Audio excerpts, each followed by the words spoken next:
Everyone. Thank you so much for joining us for today's webinar. My name is Julia Becker with the content marketing team at FreightWaves. We're happy to present today's webinar in partnership with Locomation. Today, you'll be hearing about the ways that shippers and carriers can increase capacity and profit by implementing tools for automation now. I'll be joined by Locomation's Tekin Madechli, co-founder and CTO, Glenn Spangenberg, Chief Commercial Officer, and Tom Croswag, Vice President of Business Development and Strategy. We'll also have a live Q&A with our speakers following this discussion. But before we get started, I'd like to cover just a couple of quick housekeeping items. First, if you have any issues during the webinar, please feel free to reach out to our team via the audience chat function in your webinar console, and someone will be in touch to support you. Also, if you have questions that you'd like to ask our presenters, you may enter those through the Q&A box in your console, and we'll answer as many of those as possible during the live audience Q&A following our speaker presentations. We'll be sending a link to the recording of this webinar tomorrow if you'd like to view it on demand or share it with your colleagues. At this point, I'll turn it over to Tekin and our partners at Locomation to kick us off on today's discussion. It's great to have you all here. Thank you very much for the introduction, Julia. Hello, everyone, and thank you for joining us in this webinar. My name is Tekin Madechli, and I'm one of the co-founders and the CTO of Locomation. At Locomation, we are executing a very deliberate, step-by-step plan to bring autonomous driving technologies to the trucking industry in a quick, safe, and scalable way. The following video will give you a quick overview of Locomation's value proposition. Roll the video if you would, Julia.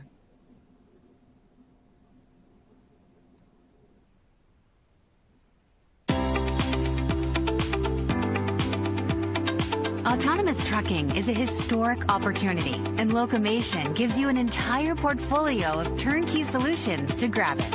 First, our Autonomous Relay Convoy, or ARC technology, allows a human driver to pilot a lead truck, while a follower truck operates in a two-truck convoy through a linked, fully autonomous driving system, allowing the second driver to clock off. By switching leaders intermittently, the convoy can operate continuously up to 22 hours per day. Second, our autonomous relay network helps you identify and select routes that will best meet your customers' needs to maximize efficiency and increase profitability. The information we provide opens up vast new freight opportunities that have been optimized for autonomy.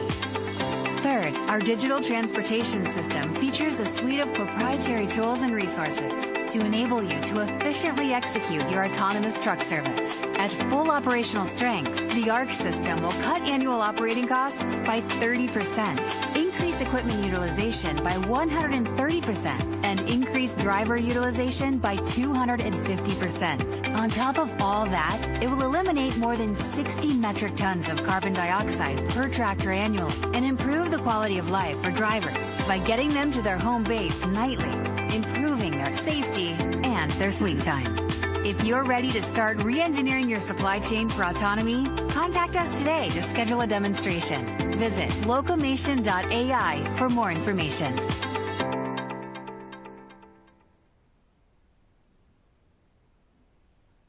All right, I'm Glenn Spangenberg. I'm the Chief Commercial Officer at Locomation. Those were some bold claims. Tom is going to talk a little bit later in the webinar about how we substantiate those claims. It's one thing, of course, to make claims. It's a whole other thing to have them certified. We'll talk about that later in the presentation here, but for now, I wanted to just highlight the two carriers who validated our approach to the market thus far.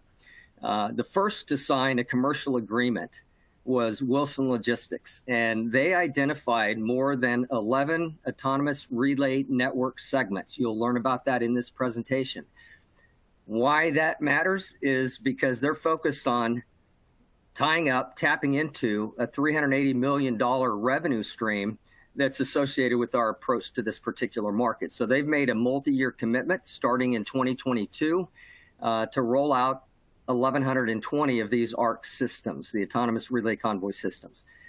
The second carrier to validate this approach is PGT Trucking.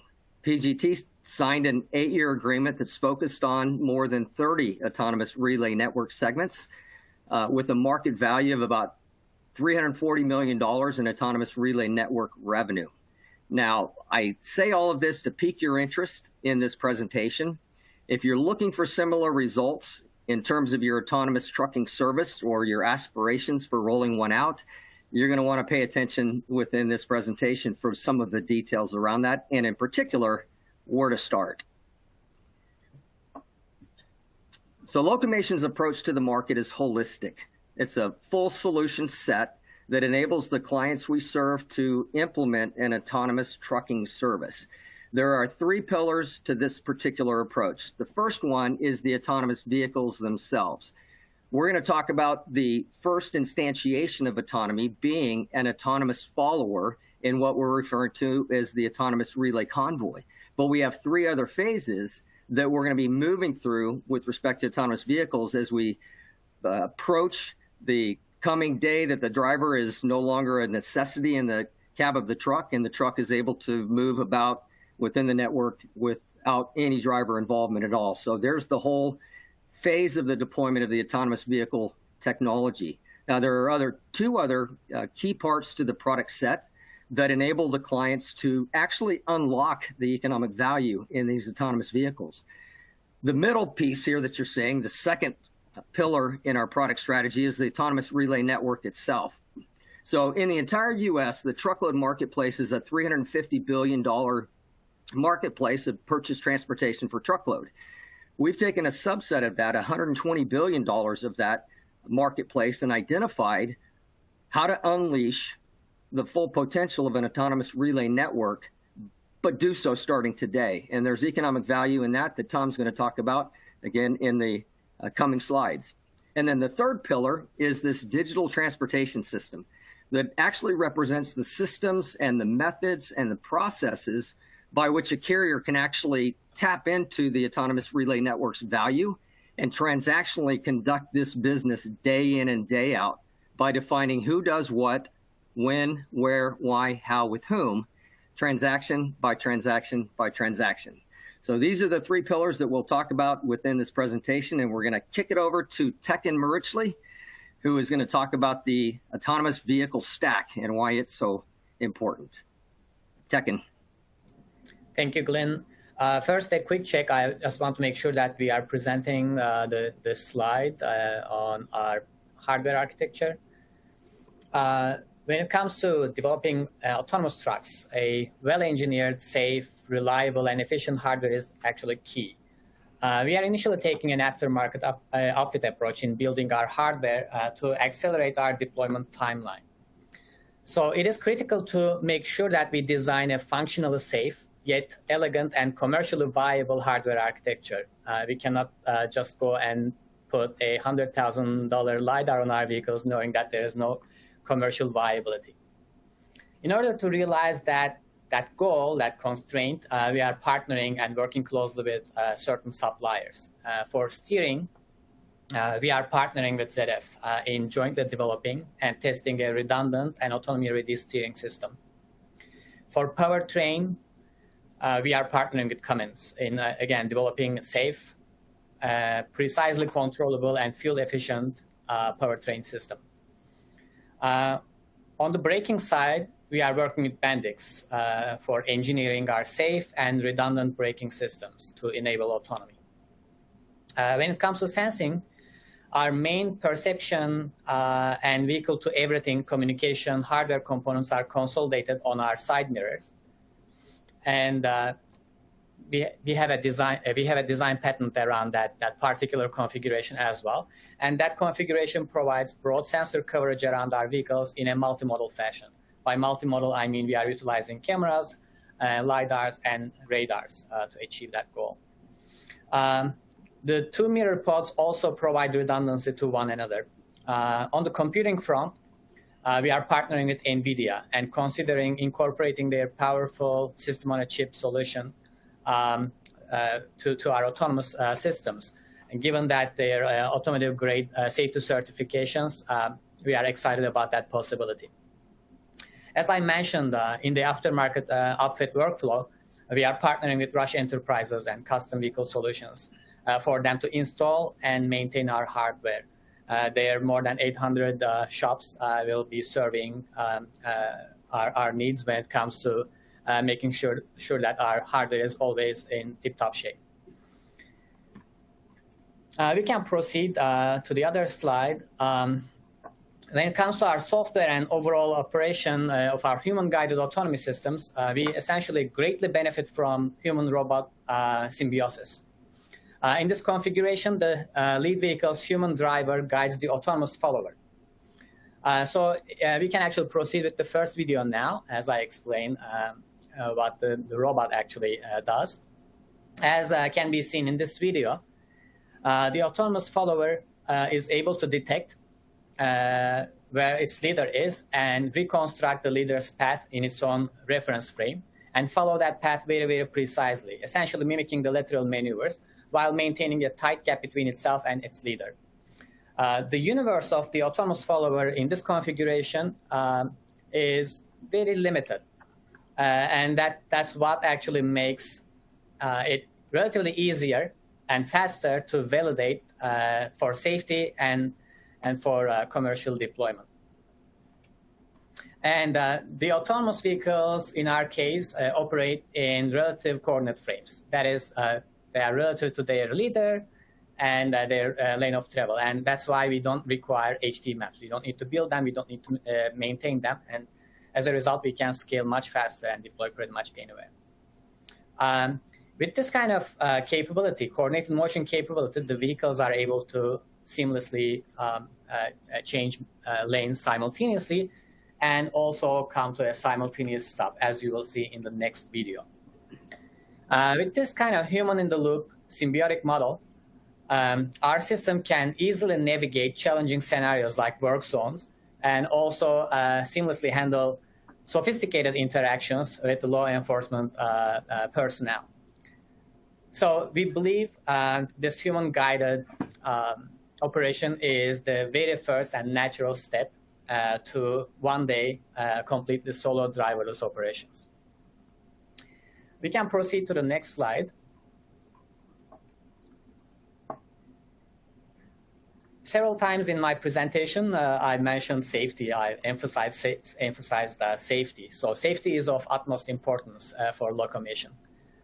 For that, we are incorporating industry best practices and standards like ISO 26262 for functional safety, ISO 21448 for safety of the intended functionality, and also relevant cybersecurity standards. Also, on top of that, any relevant regulatory guidance when crafting our safety case, which is essentially a structured, evidence-based argument that the autonomous relay convoy system is acceptably safe. The first pillar of our safety case is safety culture. So everything starts with a rock-solid safety culture. So if one walks into a Locomation office and asks, who is responsible for safety in this organization, and if they don't see everyone raising their hands, it means that we are not doing something right. So we start with that rock-solid safety culture. And on top of that, we need to make sure that we engineer our systems right. We manufacture them right. It does not stop with the engineering, and we need to make sure that everything is manufactured to the book. And once deployed, we need to make sure that it is operated right. So that's why we need to supplement our customers and their drivers with sufficient training material. And again, once the vehicles are on the roads, we need to make sure that we also monitor them and improve them right. So there is inevitably going to be some glitches, some inefficiencies that we will have to monitor, identify as quickly as possible, and produce a solution and implement that solution. So essentially the 5 pillars of our safety case, to repeat, are safety culture, engineer it right, manufacture it right, operate it right, and improve it right.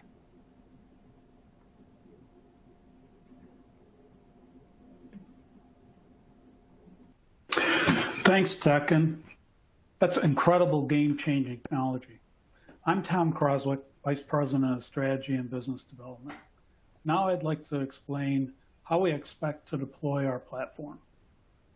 First, our autonomous trucking rollout plan involves 4 phases.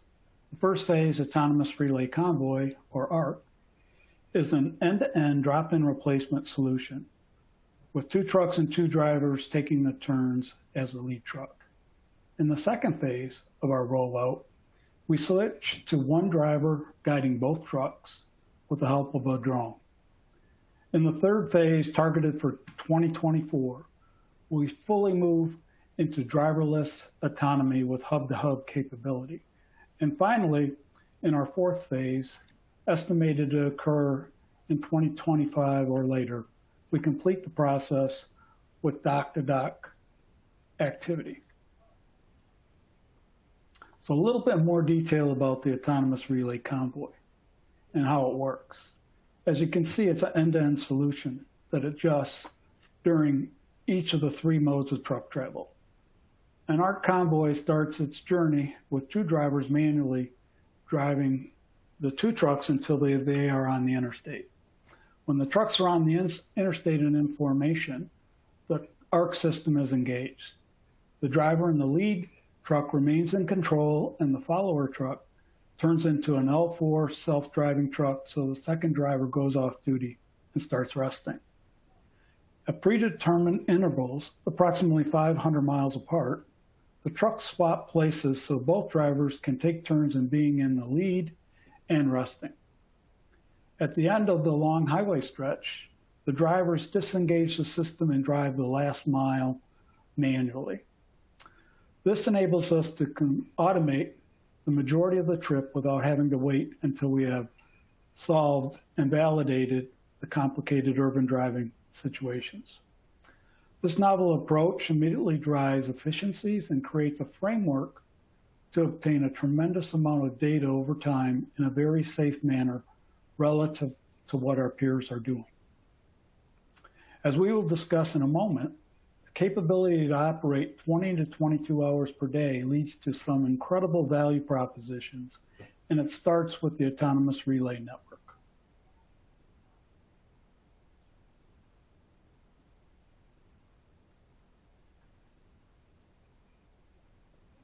We have created the autonomous relay network, which identifies 68 interstate segments and the nodes which function as relay points for the human-guided autonomous convoys or fully autonomous equipment, and an integration between local and line haul activity. We designed the segments to produce 20 hours worth of work in operation that our equipment can support, which gives us the utilization and efficiency that we require.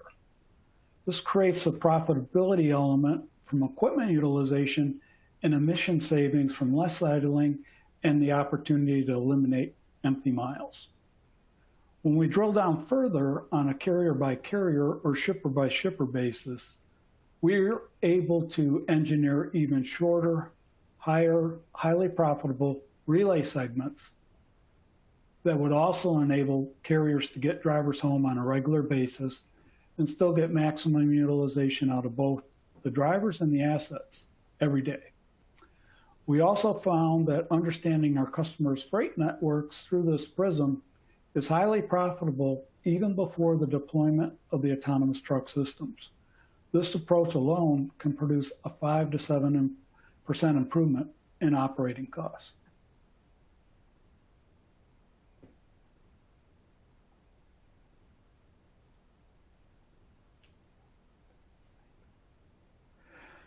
So what's next? The digital transportation system. Our digital transportation system is a software as a service application that utilizes freight optimization, the autonomous relay network, and customer integrations to identify and execute autonomous relay convoys. Now a little bit more detail on how it works.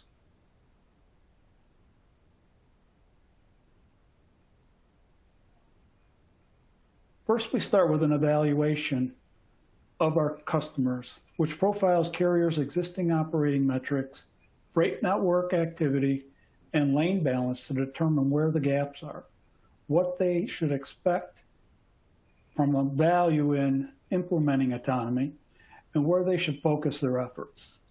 Locomation then utilizes freight optimization to identify the correct autonomous relay network segments to offer autonomous truck services to their customers. We identify the local and line haul activity that needs to be integrated and any changes needed in the current operating model. To help capitalize on this opportunity, Locomation executes the network and scheduling algorithms with prescriptive transport plans to get two loads heading in the same direction at the same time, deploying an autonomous convoy. The system is constantly refined by monitoring the equipment, the performance, the plan versus actual activity on the algorithms, and load plan, and studying the operating metrics for improvement. Now let's look at several examples of the application of DTS, the Autonomous Relay Network, and human-guided autonomy, and see what the progression of value is. So let's first look at the I-80 corridor. This is a corridor between Omaha, Nebraska, and Chicago, Illinois. It's about 450 miles in length. And we're speculating that there could be 4 loads, 2 loads moving in each direction along this lane, which would create an opportunity for optimization. Operating under an over-the-road model, the loads moved on a daily basis would require 4 drivers and 4 tractors to operate, with each driver and tractor operating 12 hours per day and resting a similar 12 hours per day, according to Department of Transportation regulations. The operational cost for this model would be $800,000 annually, divided between our cost elements of driver costs, fuel costs, and other operating costs. Our economic modeling of this lane produces a $90,000 savings in operating costs when we get to ARC implementation. But the value journey in our implementation starts earlier than that, as illustrated. Deployment of DTS improves the equipment utilization from 43% to 86%. On top of that, the sustainability metrics are dramatic, with the elimination of idling and empty miles yielding a 40 metric ton per tractor deployment improvement, and the fuel performance when we add in convoying able to reduce the carbon emissions by over 140 metric tons compared to the over-the-road model. Across 2 tractors under our autonomous relay convoy model, that's 70 metric tons each. A couple other models that we've also illustrated here are for the I-81 corridor between Knoxville, Tennessee, and Mechanicsburg, Pennsylvania. Again, a lane that's approximately 542 miles in length.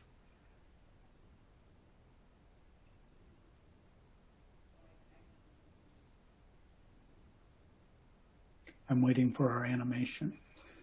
But through the use of continuous routing and team drivers, we're able to continually improve the utilization of the equipment and the sustainability metrics. And then when we get to the autonomous relay convoy activity, we're able to maintain that equipment utilization, but improve the driver utilization to these numbers, which don't necessarily seem reasonable. But if you think about the fact that a single driver is actually able to move 2 loads individually during their work effort, they're able to achieve twice as much utilization as what they're currently able to do. If we look at the economics related to this segment, you can see that we produced $118,000 in savings annually, even after the cost of locomation on this lane. So if we really target any one of these segments, such as I-80, such as I-81, we can really focus on the activity that is in that individual lane and can focus on the amount of market activity that's actually associated with each of these individual lanes, as well as the emission abatements. And we have one more example for you. And this is related to I-44. So very similar to what we just illustrated from I-81, we have a corridor here between Oklahoma City and St. Louis, Missouri. It's approximately 500 miles exactly in length of haul. And we're able to also achieve greater equipment utilization, emission abatements, And if we move to the next slide, very similar economic activity where we're able to reduce the operating costs by $101,000 annually, and also reduce the emissions by nearly 57 metric tons on this link. That is good stuff, Tom. I think we're going to roll into poll the audience now. How much of your freight do you think is ready for autonomy? That's our question. Less than 20%? Do you think maybe it's a bit more than 25%? Greater than 50%? Greater than 75%? I realize that the signs are sort of backward, but anyway, just where do you think you are relative to being ready for autonomy? Less than 20% there?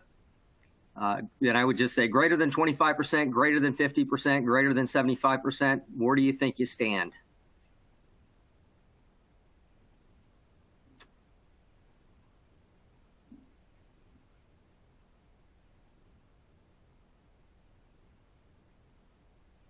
Interesting results. So a lot of relatively new activity in the marketplace would be a very good explanation around that. The other part is maybe you haven't found a solution like Locomation yet. We'll continue that conversation now.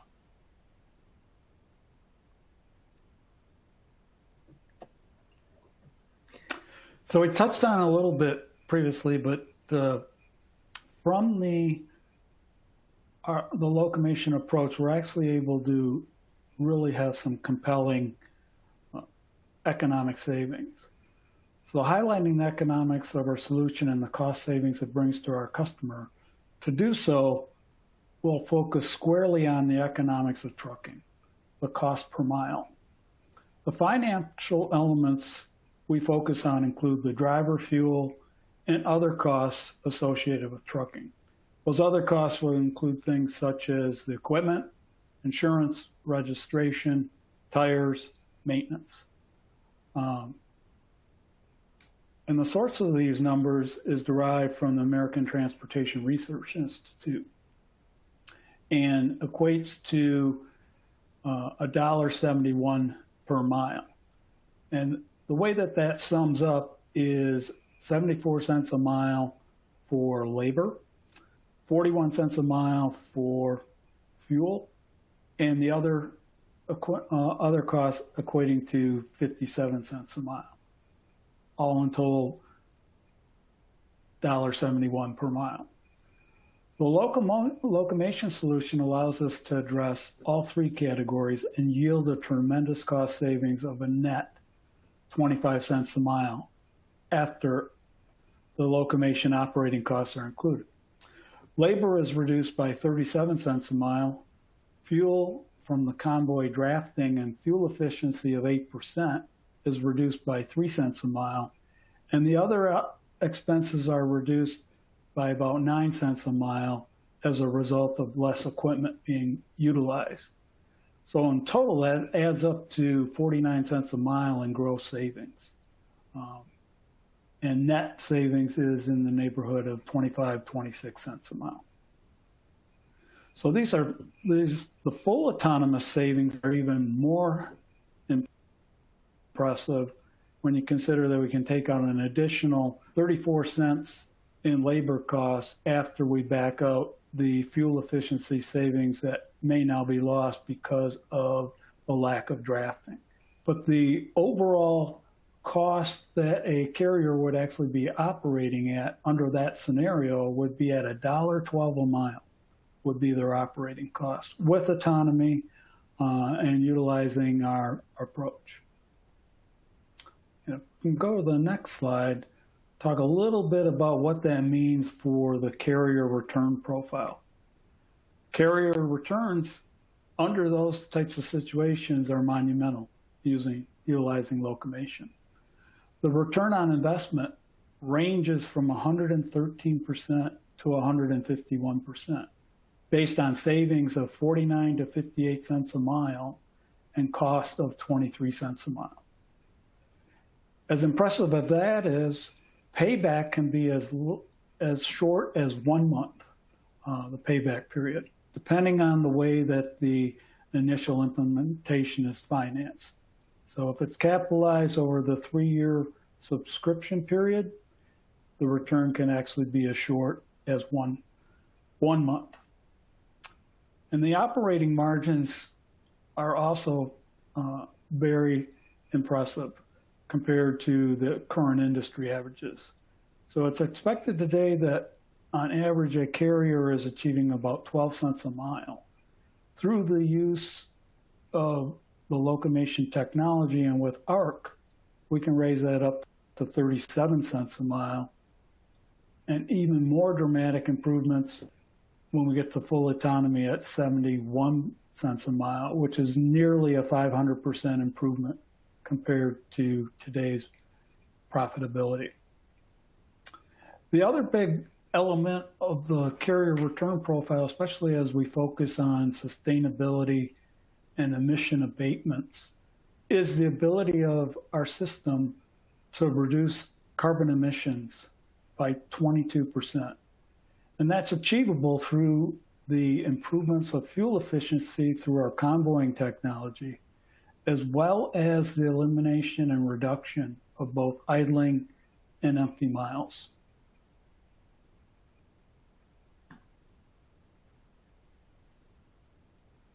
Thank you, Tom. That was an excellent deep dive into the economics related to the autonomous relay network and the implementation of this. One of the things that I talked about at the very beginning were these bold claims about operating cost reductions, improvements in greenhouse gas emissions. And this is ultimately where we land on our value proposition altogether. So we're focused on carriers and shippers and re-engineering the supply chain for autonomy. The results of that, we actually have made some really strong advancements in how we certify the things that we're talking about. It's one thing to be able to throw out big numbers. It's a whole other thing to be validated. So we recently announced that Boundless Impact Research had studied our claims. They're a third party. They studied our claims to determine the accuracy of those quite bold claims. And what they found was that it is true. Based on the way the system performs, based on the way we schedule the loads, based on the way we execute that schedule and monitor it, the ability to produce an operating cost reduction of 30%, improve the utilization of the equipment, reduce the idle time, again, as a result of the plan that's being created, all leads the shipper to be able to make claims that are valid now on Wall Street and with respect to climate science. So one of the first things in the value proposition that we talk about here is 2 times the cargo. And some people will ask, how do you get 2 times the cargo just by choosing Locomation? The answer comes in the conversation with the shipper. So the shipper now has the ability to choose a Locomation-equipped carrier, forecast out how many loads they're going to be shipping on that particular carrier, and using our model, using our science, you have the ability to make claims that the shipper can validate, can actually take to Wall Street, and have them be valid claims. As a result of the fact that diesel carbon emissions are one of the most difficult things to eliminate from the air, the shipper now has the ability to truly impact their carbon emission reductions in their rolling stock, in their purchase transportation. So not only do you as a carrier get to benefit from the lower operating cost, you actually get to share with the shipper how they can make these bold claims. And by the way, as COP26 has just concluded, their meetings in Scotland around the environment and society and the impact of pollution on our economies and on our societies, this is becoming a very big deal. So for the shipper to be able to say they finally can take a step function in the carbon emission reductions and do so in a certifiable fashion means that the boardroom has a whole other conversation about how many loads they're shipping and what the impact is on the amount of emissions that they're that they're emitting. There is also a financial component to this when you deal with the shippers. The financial component is that the cost of capital now is going to be pegged based on your amount of emissions and your campaigns to reduce those. So for a shipper to be able to enter into a multi-year agreement with you as a carrier who's offering these services, of course, the start of the services is the autonomous relay network. Where's the freight? How do we double it up? The second part to that is the rollout of the digital transportation system. Those things can occur today outside of the environment with the technical environment with respect to the hardware that has to go on the truck. So for the shipper to be able to look out 2 years and understand how many loads they're going to be shipping, for you to be able to, with confidence, say that you'll be able to implement this service for that shipper, they now have the ability to go and boast that they have a plan in place to remove the emissions that they're responsible for, Scope 1, Scope 3 emissions, Scope 1 being the emissions that are associated with their purchased transportation, and be able to say to the marketplace, these are coming down, and as a result of that, the marketplace will reward them with a lower cost of capital and an increase in the capital that they can actually borrow. So when you look at it through that lens, the shippers thus far have all said, we'll give you as much freight into the system as you need to make this model work. And we're actually working with the clients that we serve today to help make that happen in the conversations with the shippers and in the conversations internally about how the execution will take place. So with that concludes the majority of the conversation that we wanted to have with you about Locomation. And we want to open it up now to some Q&A, and then near the end, I'll wrap up with this. For a custom autonomous relay network analysis, email us at explore@locomation.ai. But for now, we want to turn it to the Q&A and deal with that. So Julia, you want to take the ball here? Absolutely. Thank you, Glenn. As Glenn mentioned, we now have time to take some questions from the audience, and many of you have already submitted some really excellent questions.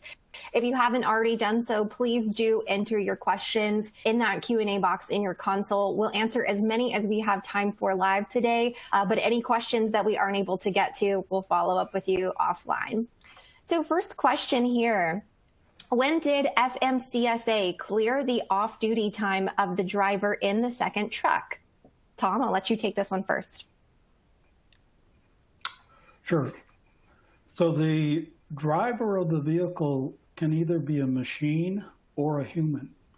And the reading or the understanding of the regulations are that the hours of service can be maintained by either the machine or the human driver. So when the machine is driving the second vehicle, the other driver, the human driver, can actually go into a rest mode like they would if they were part of a team. So the way that it's kind of approached is we're utilizing a human split team, but it's also a machine split team where each of the machines operate a certain percentage of the day in autonomy mode. Excellent. Next question here. Peloton Tech was unable to make this a reality over the last 5 to 6 years. What value does Locomation have that they couldn't meet? Glenn, I'll let you take this one. Yeah, you bet. So, and I had seen that technology from the very start. There were a lot of conversations back in 2012 and 2013 in the Future Truck Committee and the Safety Policy Committee about a platooning type of a technology, meaning you've got a follower, you've got a gap that needs to be maintained, but the drivers really operate the vehicle from lane to lane, the lateral control as they refer to it. I think that the real gap that was not able to be bridged in the time between roughly 2013 and the current present time, and to do that within the context of the funding that was available, the piece that was missing was the autonomous vehicle operation of the follower, so that follower driver wouldn't necessarily have to be cognitively engaged enough to be able to make a lane change. Also, because of the limitations of the leader-follower technology in the platooning mode, they were not able to maintain a gap distance that would discourage intruders and really build the value proposition around the drafting and the fuel consumption reduction that would be associated with the close following model. So we think probably those two things are very, very much key efforts for us. The following distance between the leader and the follower will essentially be a half a second in the commercial version of the product. That is sufficient to keep intruders out and sufficient enough also to ensure that you get the close following benefits. So that's how I would answer that question. Great. Next question here. Is Locomation's business model to facilitate two fleets partnering their loads to form a relay, or will it just be internal within a single company? Tom, I'll let you take this one. Initially, it's going to be focused on doing it within a single company, but in the future, there would be opportunities to integrate the lead vehicles and the follower vehicles between different fleets. Great. Next question. Do you envision within phases 3 or 4 to expand the convoy to more than 2 trucks? Tekken, I'll let you start with this one. Sure. So expanding the convoy to more than two trucks is possible today as well. But there are 3 or 4 potential problems with that. So the first one, let me cover the technology-related part of it very quickly. So there is this concept in control theory called string stability. So imagine a chain composed of individual links. And you can also formulate your vehicle convoy, whether it's a commercial vehicle convoy or a mixed convoy, whatever, as a chain of links. Each link is following its immediate leader. So in that kind of configuration, when there is an error in terms of, or imprecision, I should say, in terms of the vehicle motion, that imprecision gets amplified as you move down the chain. And by the time you arrive at the end of the chain, that last link is pretty much all over the place, laterally and longitudinally. So the string instability can be observed as almost like an accordion effect on a convoy of vehicles. Essentially, they're coming close to each other and then getting apart and oscillating in between. And you can also imagine the same kind of motion happening in the lateral axis. So that's a technology kind of barrier. Not that it's not a solvable problem. You can solve it, but it is a little bit of it requires a bit more effort, if you will. So that's the technology part. When it comes to other parts, let's say you are forming, I don't know, a convoy of 10 vehicles. We are talking about already very long individual vehicles, and when you actually form a really, really long convoy out of them, all of a sudden we will be looking at a half-a-mile long road train, and assuming that those vehicles will be following each other from a half-a-second gap, there will be no room for anyone to actually change lanes, take exits, or come from a merge ramp and get back on the freeway. So it's going to create frustration and potentially road rage as well. So we want to avoid that. Another thing is certain infrastructure elements in the U.S. Highway system and interstate system, they are actually not built for very kind of dense weight in a very small footprint. So again, imagine all those fully loaded vehicles following each other from a very close distance. It means that you're actually putting a lot of pressure on the asphalt surface underneath you through that sheer load and also the vibration the vehicles are creating. And when you scale that from 2 vehicles to, I don't know, N vehicles, 5, 6, 10 vehicles, then that effect is going to be amplified. And again, certain infrastructure elements actually are not designed to hold that kind of a weight and that kind of vibration characteristics. So they may collapse. We don't want that either. So there are those kind of potential factors. And maybe lastly, Tom can speak to that a lot better than I can, but it will get harder and harder to synchronize all that many loads originating from a certain origin and then destined to a certain destination as you increase the number of vehicles in your convoy, assuming that the convoy is going to start from the origin and maintain their integrity all the way to the destination. Those are the 3 or 4 kind of points highlighting why we chose to start with a 2-vehicle convoy. I hope that answers the question. Absolutely. Great explanation, Tekin. Next question here. How will this impact the driver's pay? What systems will we put in place and incentives? Glenn, I'll kick this one to you.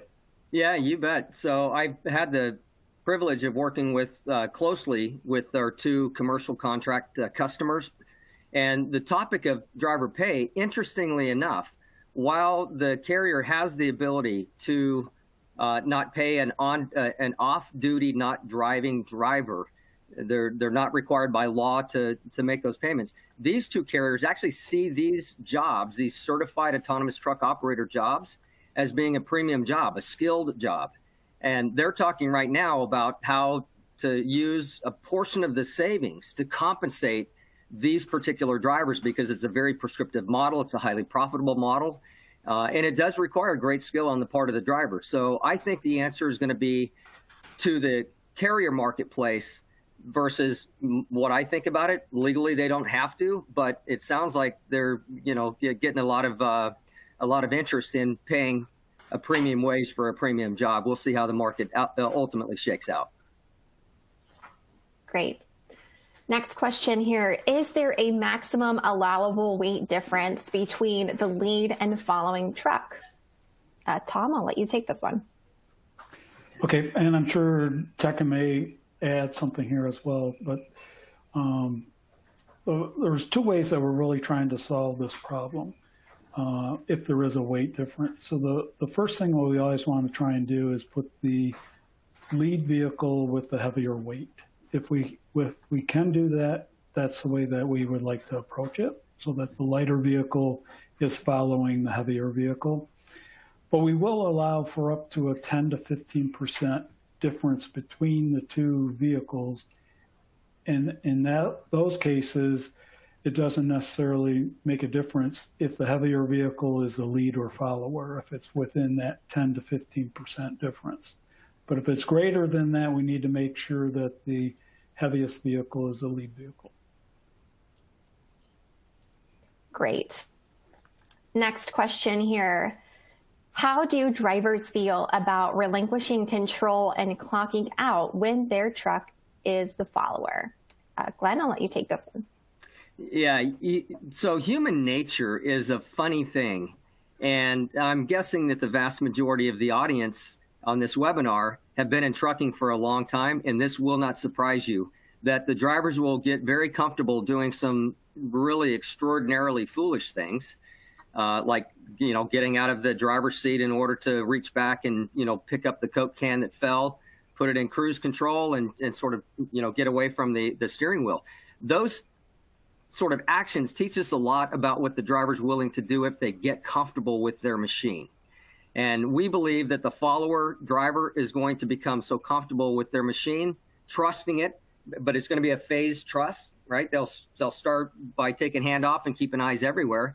And then they'll start to move their chair like this, because it swivels, and watch what's happening. But at some point, they're going to get up out of the seat and they're going to go, this is spectacular. I've been staring at that road while this machine did its job for the last 10 hours. Tomorrow, I'm actually going to lay down and take a nap. We believe that that's really what's going to happen.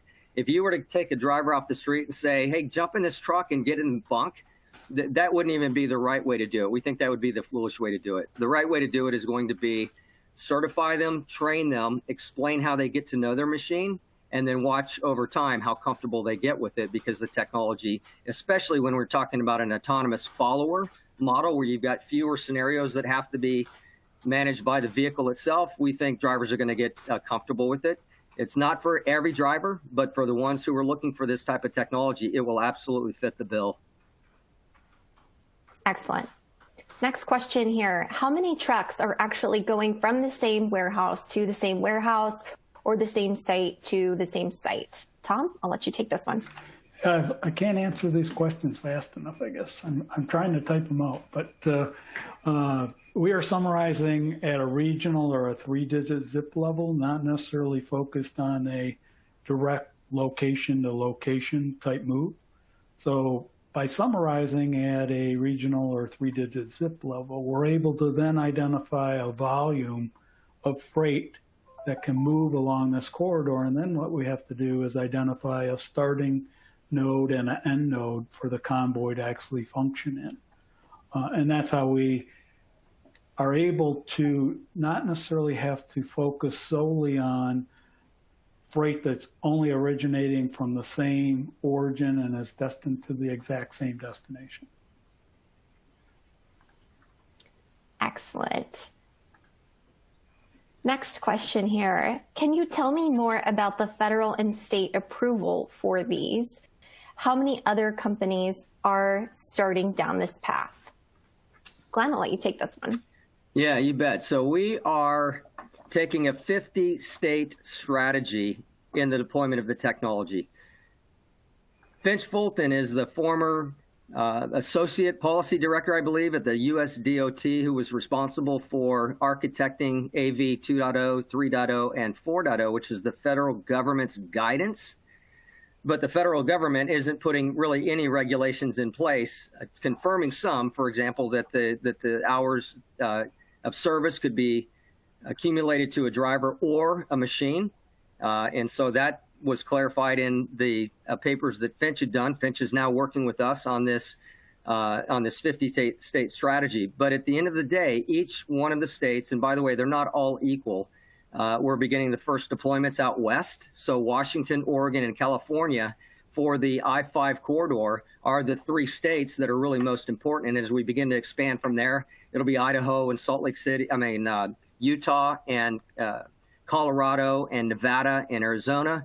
But we'll deploy it state by state, working with each one of those states' DMVs to, number one, understand what is in place today that governs the testing and deployment of the technology. And then second, what do we need to work with the state regulators or legislatures for a longer term, either waiver, exemption, or really a new law related to that. So the 50-state strategy, we think, is the right approach to this. And for any of the clients that we serve, we'll expand state by state based on the autonomous relay network value to them and their willingness to start a deployment. Excellent. Next question here, and we might have time for just one more after this, but we've had a bunch of great questions. So are you saying that the Boundless report certifies your claims about greenhouse gas emissions? Tekin, I'll let you take this one. Sure. My short answer is going to be yes. So again, thanks to our kind of holistic approach to this problem, not just focusing on the autonomous vehicle technology or the back-end technology, but making sure that we are actually advancing both fronts simultaneously, essentially on the back-end side, making sure that all the operation is optimized and the asset utilization is brought up, hence reducing the idling time and deadhead miles and empty miles, et cetera, et cetera. So they all actually contribute to greenhouse gas emissions. And on top of that, again, our convoy configuration in our first human-guided autonomy concepts in the form of autonomous relay convoy and drone follower, with the reduced drag and turbulence, will help reduce fuel consumptions. So we were already expecting these kind of results, but we are happy to see that Boundless actually confirmed our assumptions with an official report. Excellent. Last question here that we have time for today. What is entailed in your autonomous relay network analysis? Glenn, I'll let you take that one. Yeah, you bet. And I'm glad that you did, because that was the last slide that I was going to wrap up on. I had promised that I would go into a bit of detail there. The autonomous relay network analysis we would do with a carrier or a shipper who wants to see what their freight mix looks like through this autonomous lens. So when we talk about setting up 2-load convoys, the efficiencies associated with that, the reduction in greenhouse gas emissions, the output of the autonomous relay network analysis that we would do with you, the carrier or the shipper, would expose where all of the opportunity is. First, from a load volume and revenue perspective, frankly, using our partner FreightWaves and their sonar platform, which is fantastic, We can actually see and predict revenues and costs lane by lane and directionally contextualized. So north-south might pay more than south-north, or vice versa. And so we've got the ability to really understand at that granular level what these autonomous relay networks are worth.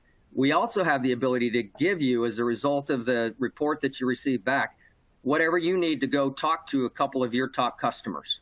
These would be shippers where you could take the information in along with the boundless impact certification report. We would give you everything that you need as a work product from the autonomous relay network analysis to be able to go to the shipper, to talk to their chief sustainability officers, to present the facts and the findings that we've identified related to their freight moving in your network, and what it would mean to them from a carbon emission reduction perspective. Not only that, but also what it means in terms of the cost of capital, the capital limits, what it means to be a brown company versus a green company, and how to solve for all of that. I want to bring this home with a very pointed example. We've got a wonderful customer in PGT Trucking who has a top customer who is one of the most well-known steel manufacturers in the U.S. They're a brown company, obviously. And so PGT was able to take the output that Tom produced related to the movements that PGT was doing for this particular customer.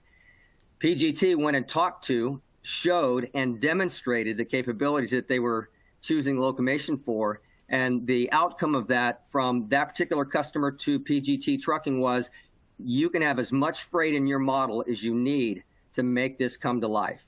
So the autonomous relay network analysis takes about 4 to 5 weeks or so, roughly, to produce. The output is yours. The data obviously is yours, but the report that we would give you as a work product from that is also yours. This is normally about a $35,000 analysis related to everything that your network looks like from an autonomous relay network perspective.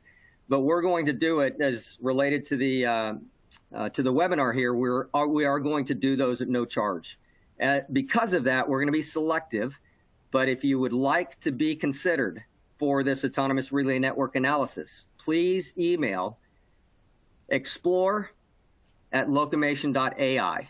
Again, that's explore@locomation.ai.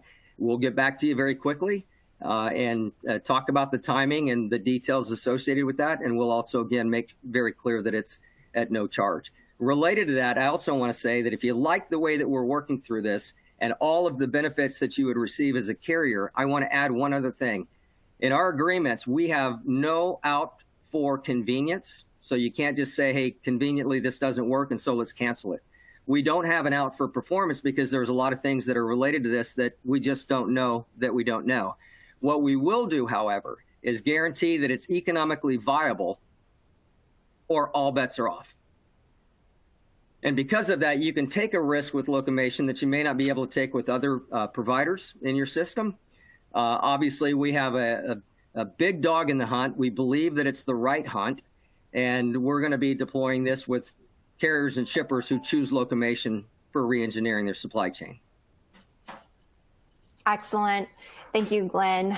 As I mentioned, that is all that we have time for today. Of course, thank you everyone for listening in to our presentation, to Locomation for partnering with us on such a great conversation today, and Tekin, Glenn, and Tom, as always, thank you for being here and sharing your fantastic insights with us. As I mentioned earlier, we will be sending a recording of this webinar to you tomorrow via the email that you used to register, and we hope you'll join us again next time for another FreightWaves webinar. Thanks, everyone. Thank you, Julia. Thank you. Thank you.